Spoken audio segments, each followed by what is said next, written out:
Hello everybody, Floppy Hat Photos back here again from our Idiot's Guide to Motorcycle Maintenance, and today I'm going to show you how easy and simple it is to change the oil on an old Suzuki Boulevard C50. It's 805cc motor, so any bike that has 805cc motor is virtually going to be the exact same thing here. So what we're going to need, everybody tells you to have a jack stand, you have these fancy jacks and stuff.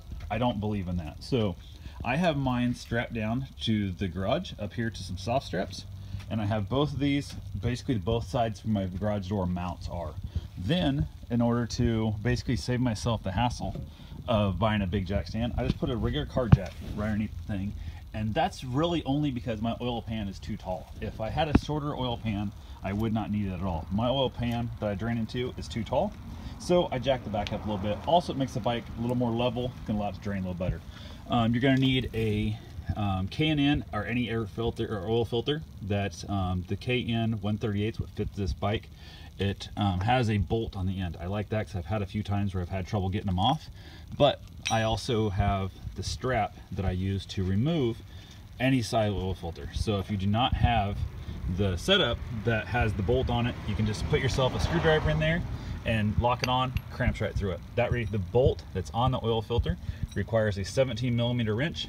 The bike itself only requires a 14mm wrench, and with it being jacked up, it's super easy to do.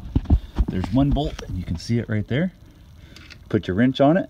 What I do is I basically will break it loose, just like that. You can see how it's loose. The bike has been warmed up already, and let's make sure I can get the right. You guys are seeing that well enough. Yeah, there's one bolt underneath there. I get that broke loose.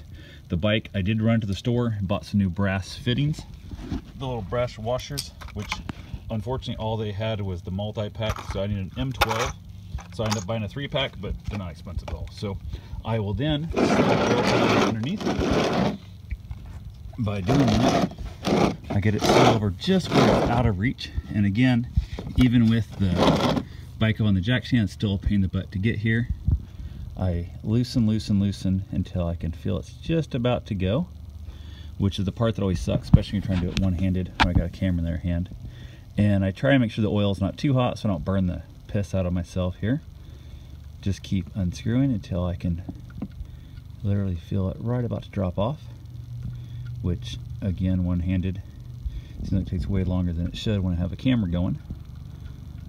So once this pulls out, way longer threads than I thought it had.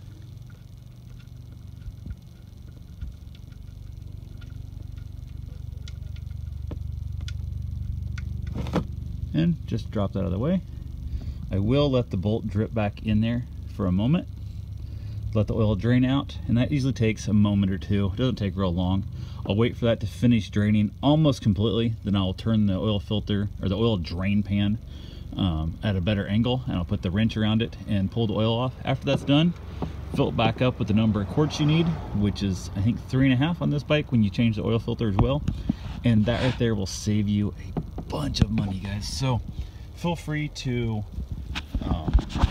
do your own oil changes. They're not that hard to do. They're fairly simple, and you can save yourself. I think a lot of the shops around here charge like 150 bucks to change the oil. I'm gonna have full synthetic oil in it, which I'm running a 2050 weight. So I'm down here in Florida, it's always hot. It's never about cold starts on it. So I run a 2050 weight full synthetic with filter and all that. I think I'm well under, I think 45 bucks, I think is what it cost me, $47, something like that. And I just saved myself 100 bucks. And it's gonna take me 25 minutes. That includes the strap up time and everything. So, but yeah, and also, as you can see here, I'm pushing on the bike, it's not going anywhere, it's nice and solid. I got the one jack, like I said, only reason it's on the jack is just so I don't have to worry about, I can get my pan in there. If I had a smaller, shorter pan, I wouldn't have to jack it up at all either. So anyway, that's all I got for now. I will talk to you guys soon. Have yourself a safe, wonderful day. Get out there, save yourself 100 bucks and get your thumb a little bit of oil on it and you're good to go. So take care, thanks for watching.